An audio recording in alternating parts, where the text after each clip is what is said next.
শ্ৰদ্ধা ৰাইজ নাৰদাসক প্ৰণাম ল'ব। আজি কেইদিনমান ধৰি টিভিত দেখি আছোঁ বিজেপিৰ পৰা জঁপিয়াই মানুহ কংগ্ৰেছত আহি আছে। গতিকে তেওঁলোকেতো মাটি বাৰী গাড়ী এইবিলাক বেছি কৰিবলৈ আহিছে, কিন্তু বস্তুৰ দাম তেওঁলোকে কমাব নোৱাৰে।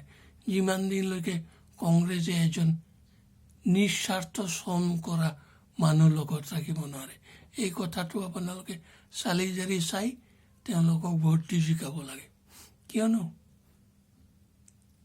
অৰ্থ যশৰ কাৰণে যোনে কাম নকৰে, শুধু মানুহৰ কাৰণে কাম কৰে, তেওঁহে এই বস্তুৰ দাম কমাব পাৰে। এই কথাটো জানিব লাগে, সকলোক জনাই দিব লাগে। তো কথাটো এইকাৰণে কৈছোঁ, যিমানে বিজেপিৰ পৰা এজিপিৰ পৰা কিবা কিবিৰ পৰা আহি কংগ্ৰেছত সোমক, কিন্তু আপোনালোকে এটা বস্তু ভালদৰে চাব, স্বাৰ্থবিহীন শ্ৰমদান কৰা মানুহ যদি লগত এজন থাকে, তেওঁ নেতা ৰজা হ'ব নালাগে।